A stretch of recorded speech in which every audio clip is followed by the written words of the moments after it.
been long since Anthropic launched its brand new large language version that dominates GPT-4 and Gemini Ultra. I've had enough of AI, just as lost as you guys are, but it's time to reset the counter, as it's been 0 days in view of a game-converting AI improvement. Claude Opus could not be the best slap. However, it has also been making a few bizarre self-aware comments and could be even more sensible than what the benchmarks check it for. Today, we're going to discover if Claude is really the superior tool that it claims to be. So, you should stay right there and keep watching. Welcome back to AI Accessible, where we break down the mysteries of artificial intelligence for everyone. If you're finding this video exciting and valuable, make sure to hit that subscribe button and be notified for future video uploads from our channel.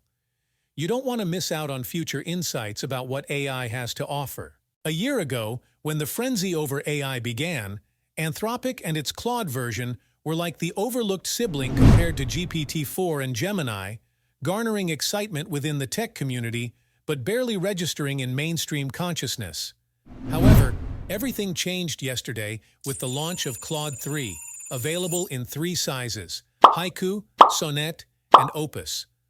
The largest size is surpassing GPT-4 and Gemini Ultra across all major benchmarks, notably excelling in human-evaluated code.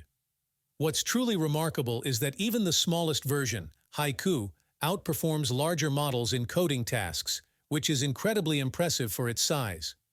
What's equally remarkable is its high performance on the benchmark, measuring common-sense reasoning in everyday scenarios. In contrast, Gemini performs poorly in this regard.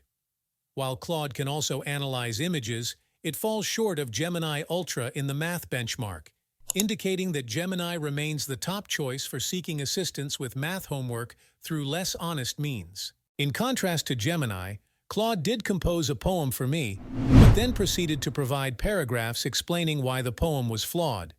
However, it repeated the same process for another poem, so it seems relatively fair.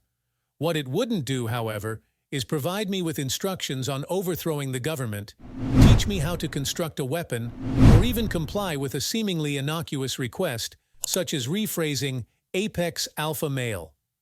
Instead, it refused and responded with a condescending explanation, spanning 4 paragraphs, highlighting how such terminology could be harmful to other males within the dominance hierarchy. But Gemini and GPT-4 had no problem with that.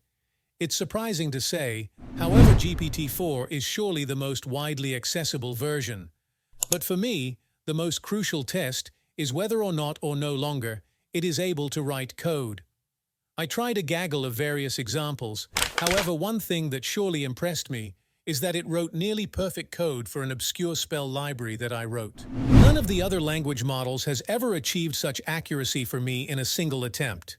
GPT-4 typically disregards my instructions and generates nonsensical output, while Gemini makes a better attempt but often includes irrelevant React-related content.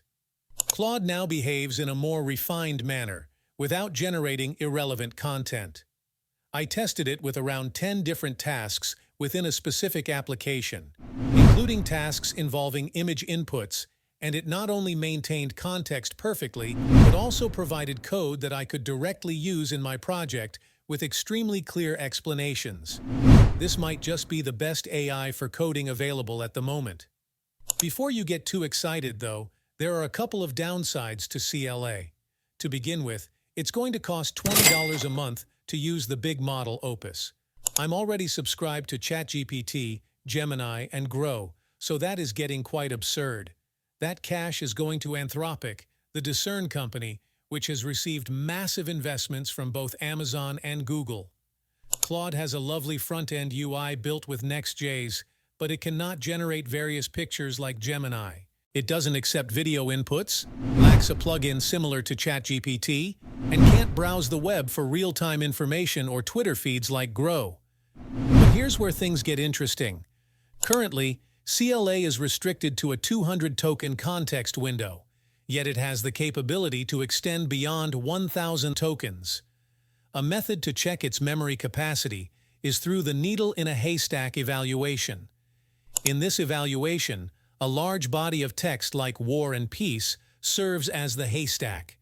A sentence from Infinite Jest is inserted into the middle, and the model is tested to see if it can remember that specific piece of information by asking a question that necessitates it. During this test with Claude, it not only found the hidden information but also suggested it might have been a joke or a way to check if Claude was paying attention. It referred to itself as if it was a person.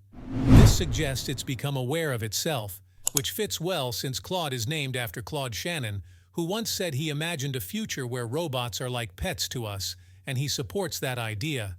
That was all in store for our video today. We hope to have helped you understand Claude more. You can now try assessing this tool yourself, for you to have your own judgment. Is it really better than GPT-4 and Gemini?